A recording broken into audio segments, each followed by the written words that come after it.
Hoje, no Partituras, você vai ver o 8º Circuito Música Brasilis, idealizado e dirigido pela cravista e pesquisadora Rosana Lancelotti. O espetáculo homenageia um grande personagem da história brasileira, o Conde da Barca, falecido há 200 anos. No ar, Partituras.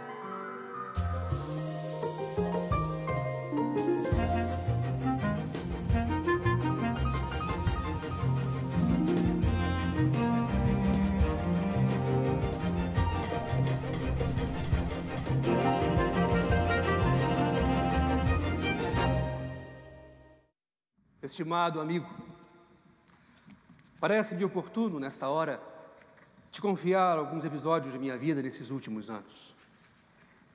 Como sabes, tudo começou no dia que há muito tempo ocupava a imaginação de tantos homens e mulheres. Pela primeira vez na história, uma família real europeia se transferia para terras coloniais. Tornara-se imprevisível a situação da corte portuguesa, desde que haviam fracassado os esforços de neutralidade na disputa entre França e Inglaterra. Como embaixador extraordinário de Portugal na França, eu estivera pessoalmente empenhado nesses esforços. E isso me custara 2 meses de prisão, porque depois de longa negociação com o ministro Talleyrand, foi cancelado o pagamento que garantiria a nossa soberania. Mas, àquela altura, com as tropas francesas tão próximas de nossas fronteiras, só nos restava assinar secretamente o tratado que tanto interessava aos mercadores ingleses. Escoltados por navios de guerra da Inglaterra, escapamos às adversidades de tão perigosa e insalubre viagem. Em 7 de março de 1808, 3 meses depois da partida, olhamos deslumbrados para a paisagem à nossa frente. Uma fileira de casas brancas, debruçadas às margens de uma baía de águas calmas. Ao fundo, altas montanhas de granito cobertas por uma floresta exuberante. Aportamos a Baía de Guanabara. Depois do desembarque, seguimos para a Catedral da Sé, para dar graças ao nosso Senhor Deus. Lá estávamos todos novamente maravilhados. Dessa vez, com a beleza da música com que fomos recebidos. Soubemos depois que era de autoria de um padre mulato, descendente de homem branco e negra alforriada, José Maurício Nunes Garcia.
eu vou cantar uma área bastante virtuosa do Padre José Maurício Nunes Garcia, nosso maior compositor.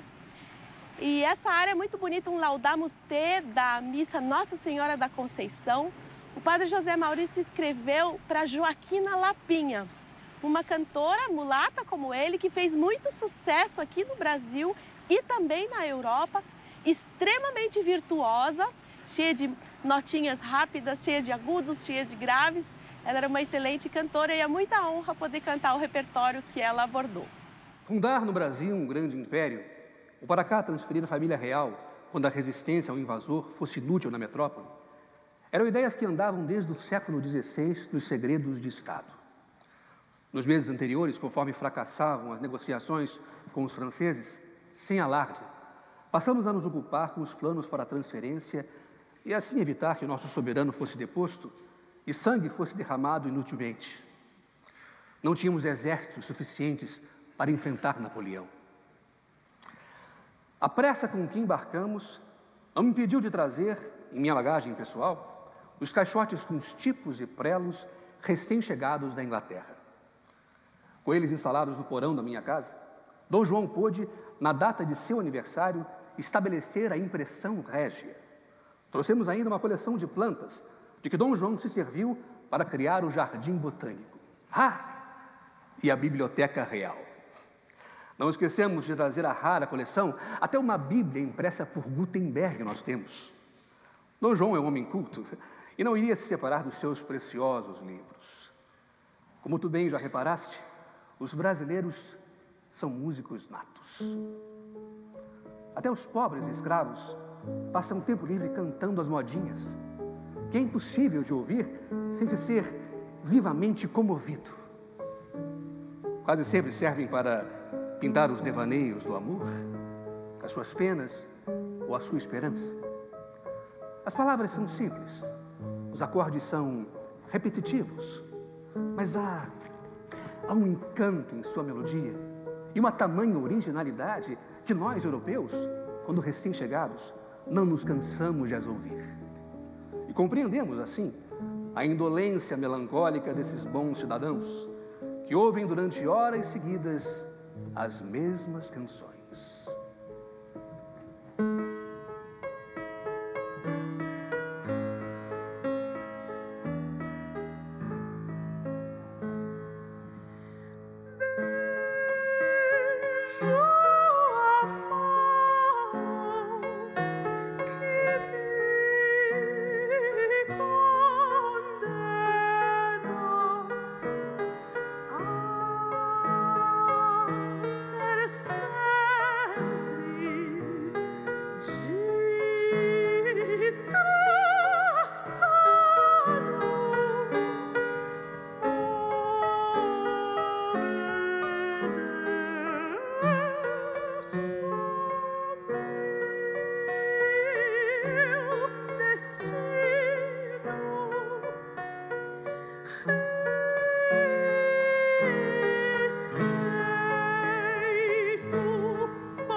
desgraçado, sou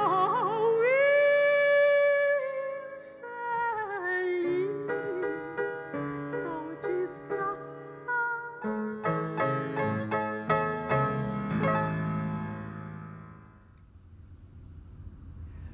Outro detalhe interessante desse programa de hoje é que vocês vão me ouvir tocando uma cópia de um piano forte de época. Este é uma cópia de um piano forte construído por um austríaco, Anton Walter, de 1805. Portanto, um piano que possivelmente poderia ter sido tocado pelo Sigismund Neukomm, pela princesa Leopoldina, que era também pianista, e pelo Dom Pedro I. Eu vou tocar 2 instrumentos, 2 flautas, que são muito especiais. Uma é uma cópia de uma flauta clássica do final do século XVIII, uma flauta clássica que tem algumas chaves e o resto são buraquinhos normais, como era a flauta de antes desse tempo. E ela ganhou umas chaves para facilitar a dinâmica de algumas notas. E a outra flauta que eu vou tocar é um pífaro, uma flautinha de bambu, que é absolutamente o contrário da outra. Essa daqui é super chique, super especial, de marfim, com chaves de prata e não sei o quê. Essa daqui é de um bambuzinho mais corriqueiro possível. Eu vou tocar com essa flauta o lundu, que era uma música tocada nas ruas. Foi aqui o primeiro país em que convivi com escravos. Mas se fosse capaz a minha imaginação de pintar seus horrores, a escravidão é muito mais brutal do que qualquer espírito sensível pode suspeitar.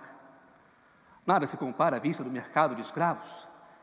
Encerrado nos armazéns à espera de novos proprietários, vemos dezenas de jovens criaturas com sinais de doença e de fome, consequência do alimento escasso e do longo confinamento nos lugares insalubres em que são atirados, largados nos meios de animais imundos, nas ruas. Essa visão me deixou convicto de que nada cala mais profundo do que o desejo de abolir ou atenuar a escravidão. Mesmo os mujiques russos, que continuam a existir na Europa, não podem ser comparados à infâmia da transformação de um ser humano em mercadoria. Aprendi, no entanto, a apreciar o ritmo com que bailavam os escravos em seus folguedos da África, graças aos quais eu conheci o lundu. Dança de tal maneira sensual que sua mera visão nos traz um rubor às faces. Eu não me lembro de quantas vezes corei diante do encontro daqueles corpos suados, dos quadris que se entrechocam na síncopa da umbigada. De início, estão os participantes sentados em torno de uma sala. Uma mulher então se levanta e se dirige com passos provocantes para o centro. Um dos homens, a partir da atenção despertada pelos seus requebros, segue-lhe o movimento. Os instintos entram em ebulição e a volúpia apodera-se dos dançarinos em escala crescentes. Dançam em volteios sensuais, até que a mulher, desfalecendo, cai nos braços do homem e cobre o rosto com um lenço para ocultar a emoção.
Além da área da Joaquina Lapinha, eu vou cantar 2 modinhas atribuídas a Marcos Portugal,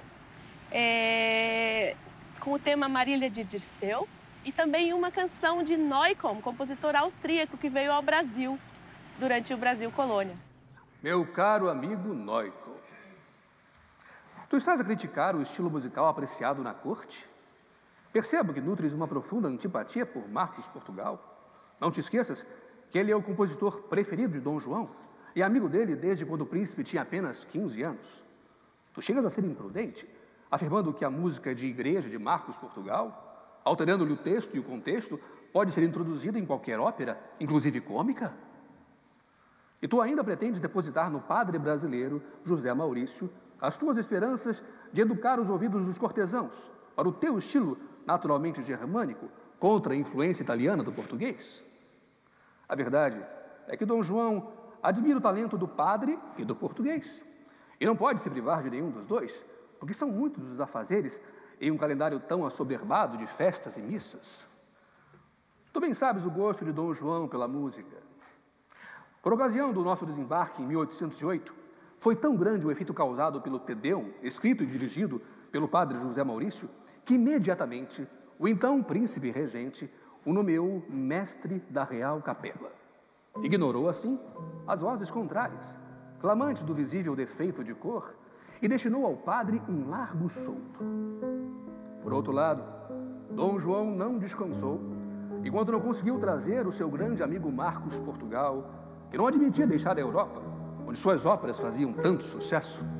Mas Dom João ordenou que viesse, não sem antes mandar construir, para receber as suas óperas, o Real Teatro São João. Ah, Neukomm, apesar da tua antipatia, vejo que aprecias as modinhas compostas por Marcos Portugal sobre os versos do Arca de Tomás Antônio Gonzaga.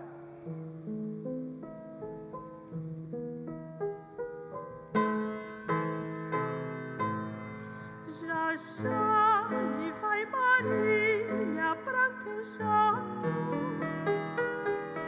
louro cabelo que circula a testa, este mesmo que eu vejo vai caindo, e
da Barca é um personagem importantíssimo da história do Brasil e eu me familiarizei com a trajetória dele quando fiz a pesquisa sobre o compositor Sigismund Neukomm, que foi o único vindo com a missão artística francesa em 1816. Eu percebi que o Conde da Barca estava na origem da vinda da corte portuguesa para o Rio de Janeiro. Ele trouxe tipos e prelos com o que foi fundado imediatamente a Impressão Régia. Ele também inspirou a criação do Jardim Botânico e, mais tarde, em 1815, durante o Congresso de Viena, ele faz com que seja criado o Reino Unido de Portugal, Brasil e Algarves. Esse é um momento que eu considero emblemático para o ingresso do Brasil no mundo civilizado. Quando, em 1814, o destino de Napoleão já se anunciava com sua derrota iminente, Dom João me confiou a preparação das instruções para os embaixadores extraordinários de Portugal ao Congresso de Viena, onde se trataria de reorganizar as fronteiras europeias e restaurar a ordem absolutista. Em seguida, podemos iniciar o processo de normalização de nossas relações diplomáticas, comerciais e culturais com a França.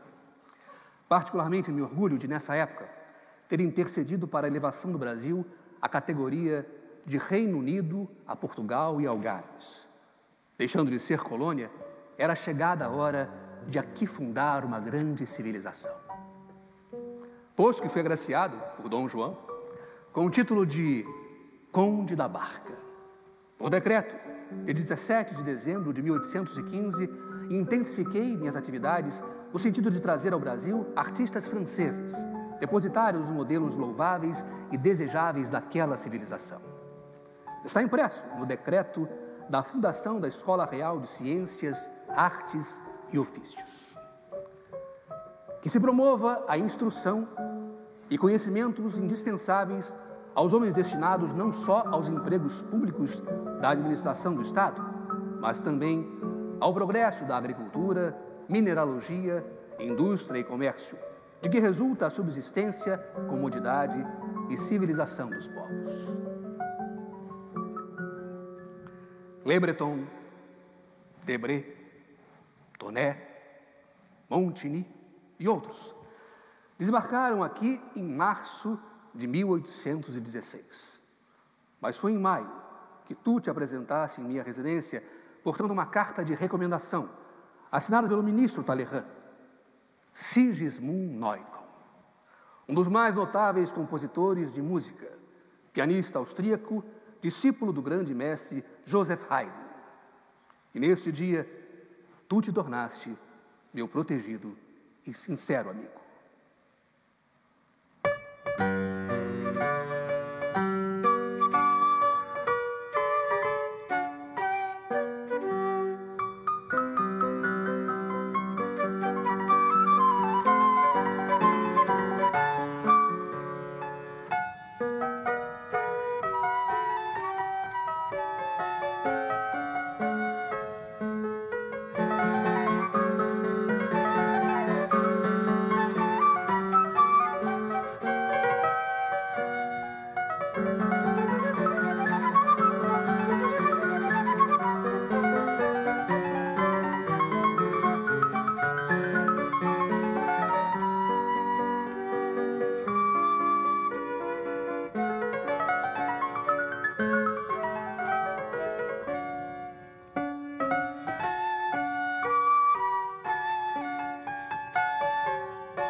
Chegou até mim a notícia de que tu acompanhaste o ministro Talleyrand ao Congresso de Viena e lá fizeste executar o teu grande Requiem em Lá menor, composto para o aniversário da morte de Luís XVI, e que por esta ocasião o rei francês te fez cavaleiro da Legião de Honra.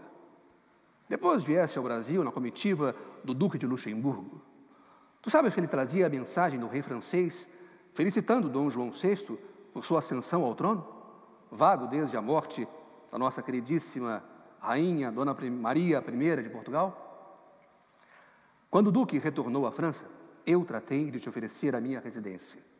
E tu te instalaste confortavelmente em meu sobrado, em frente ao passeio público.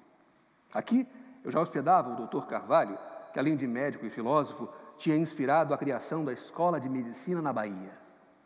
A tua presença, músico dinâmico e absolutamente moderno que és, tem sido de grande importância para a popularização das obras de Haydn, Mozart e Beethoven.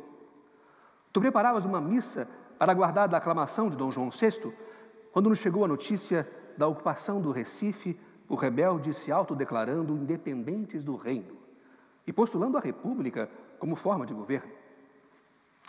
Provavelmente animados pelas revoluções francesa e americana, penso que estão a perder o seu tempo, já que o povo se mostra indiferente a eles e, ao contrário, estão agora mesmo lá, no Paço, no Largo do Paço, comemorando o massacre dos líderes do motim e bradando repetidas vezes: viva o rei!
além da criação do Reino Unido, em função dela, o Conde da Barca escreve uma carta para o Neuco em que ele diz: você vai ser testemunha da criação neste novo continente de uma grande civilização. Então, ele faz com que venha também a missão artística francesa e ele imagina o casamento de Dom Pedro I com uma Habsburgo, que foi a nossa queridíssima princesa Leopoldina. Desde que se estabeleceu em Paris como embaixador do Reino de Portugal e Algarves, o Marquês de Marialva tem sido um colaborador admirável. Primeiro encaminhou a seleção dos artistas franceses trazidos ao Brasil e recentemente negociou, com enorme sucesso, o casamento por procuração de Suas Altezas, o Príncipe Dom Pedro e a Arquiduquesa Leopoldina. O casamento faz parte de uma intensa agenda de cooperação com a Áustria. O ponto culminante das cerimônias foi atingido no Algarten de Viena, onde o embaixador Marialva teve a oportunidade de revelar o esplendor, a riqueza e a hospitalidade de nosso reino, oferecendo uma suntuosa recepção para inúmeros convidados, entre eles toda a alta nobreza da Áustria e Hungria. Após o desembarque da arquiduquesa, previsto para daqui a uns 3 meses, tu poderás também te dedicar, entre todos os teus afazeres, a dar aulas para ela e o marido, o príncipe herdeiro, já que os dois são apaixonados por música. Sei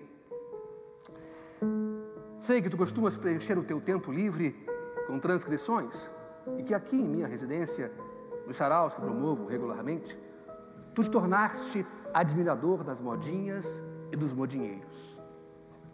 Estás à volta agora com uma das mais famosas do mulato brasileiro, Joaquim Manuel da Câmara. Eu o conheci ainda em Lisboa. Conhecida como Desde o Dia em que Nasci, deste a ela o nome de La Mélancolie. E inspirado por ela, tu tens a intenção de escrever uma fantasia para flauta e piano forte, intitulada La Morée. Vá em frente, estimado amigo.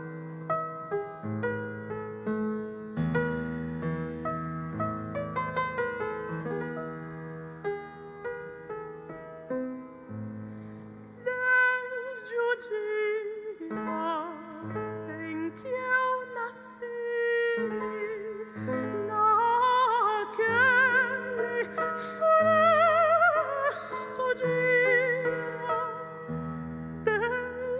dia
nesse programa, vamos ouvir pela primeira vez em tempos modernos a marcha fúnebre que Noicon escreveu em homenagem ao Conde da Barca por ocasião de seu falecimento no Rio de Janeiro há 200 anos, em 1817.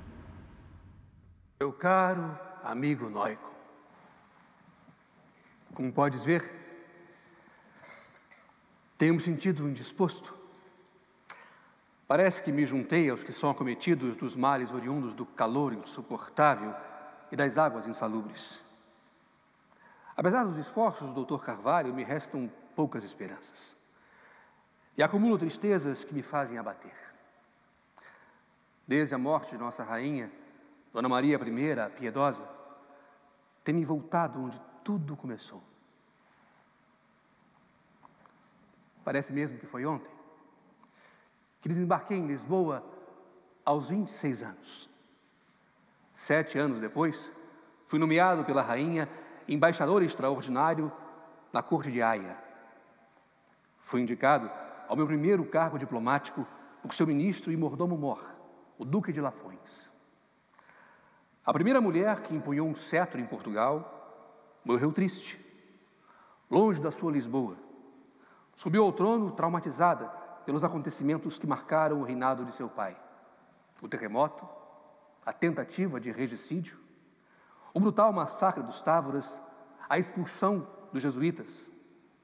Muito religiosa, concedeu asilo a aristocratas franceses, reabilitou nobres perseguidos, fundou a Real Casa Pia de Lisboa, decidiu pela clemência aos inconfidentes condenados à morte. No entanto, as mortes do marido e do primogênito acabaram por incapacitá-la definitivamente. As dúvidas me acossam. As ideias liberais avançam. Sinto-me atormentado com a crueldade empregada contra os liberais pernambucanos. O que pensas?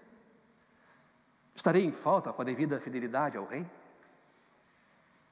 Sinto-se aproximar-se o meu fim. Deixo então ao teu encargo, meu grande amigo, compor em minha memória uma marcha fúnebre que me acompanhe no meu ingresso no reino do grande arquiteto do universo. Adeus.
Música